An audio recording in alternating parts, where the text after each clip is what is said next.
I don't know if it's an essay or what, but it was, I started writing this essay called Blogging is Painful.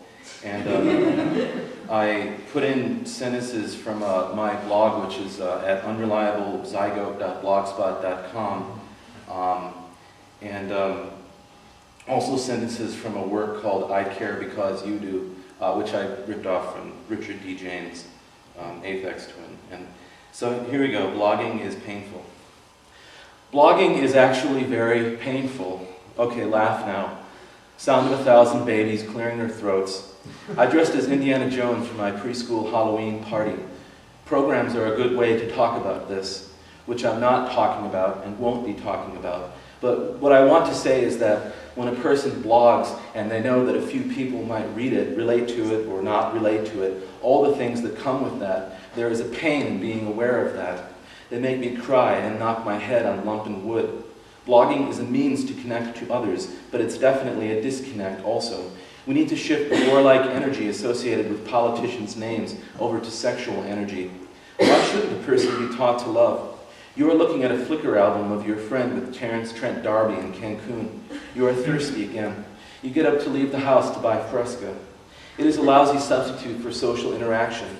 Not sure what in it exactly I'm referring to, but yeah, but it is painful because it is done, even if inconspicuously, in an effort to connect with people one feels disconnected from, possibly a geographical disconnect or just a peculiar social disconnect, like two murderous clowns masturbating each other.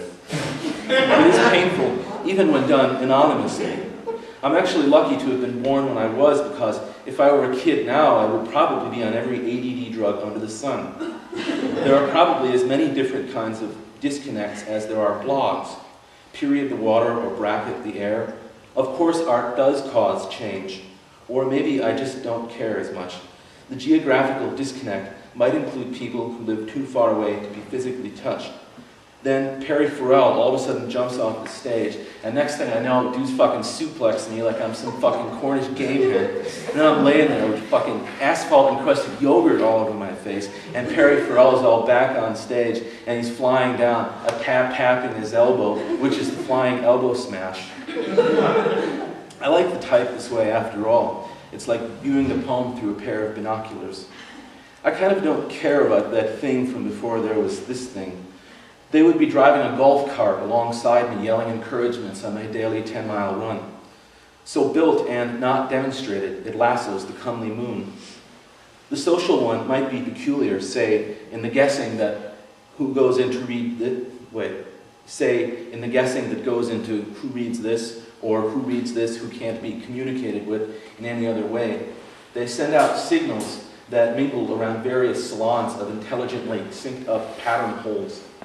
I couldn't find what is supposed to be my own blog. And yeah, there is some measure of importance to be considered.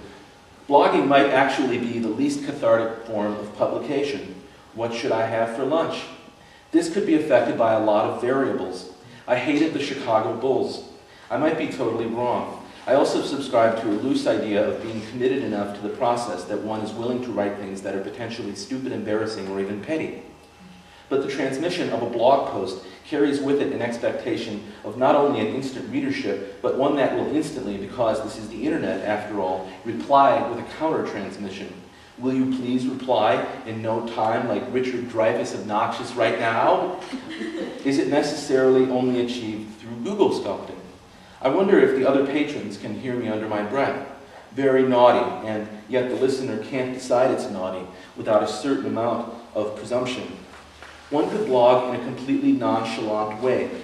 I came over 900 times last month. One could have really absolutely no expectations about being found out. Would a salad believe this? Do you ever find yourself asking this question? One could blog in a completely utilitarian way. A dream, where I'm on tour with the Arcade Fire, and I think me and the blonde one are like stranded in a McDonald's parking lot somewhere until Marx comes by in his Hummer to pick us up so we can catch up to the rest of the band on tour. So I'm left with one last way to get myself out of the house. One could behave in a completely sociopathic way, or indeed be blogging at the behest of some psychotic intent. But what's the point of bringing that up? Either voluntarily or not, they are a part of their own consciousness of it. Believe me when I tell you that blogging is not to be taken lightly. This is cathartic. I also watched LA Law on a regular basis. More likely, it was because we just couldn't remember.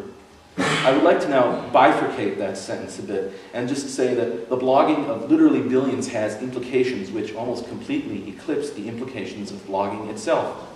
I wrote this in an essay in health class and ended up being invited to help keep score for the basketball team.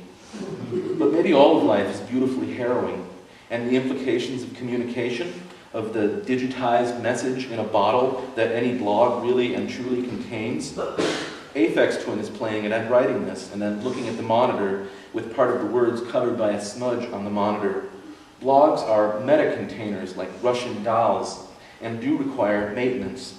I should know better, and I do, but I go around loving everything. I wrote a thing where a kid is murdering his father. What is the appeal of black metal? Don't get me started.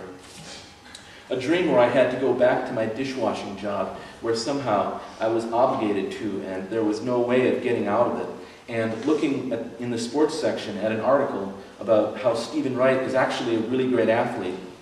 There's a picture accompanying the article that shows Stephen Wright's rifle-like tennis swing, and also an article about a local couple who were involved in the avant-garde in the 1930s and 40s, posing nude with their parts strategically covered.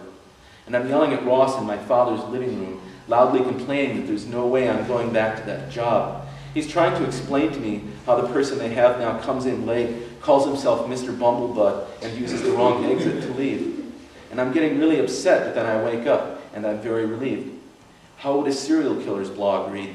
A dictator's blog? A phenomenon of the late 70s and 80s.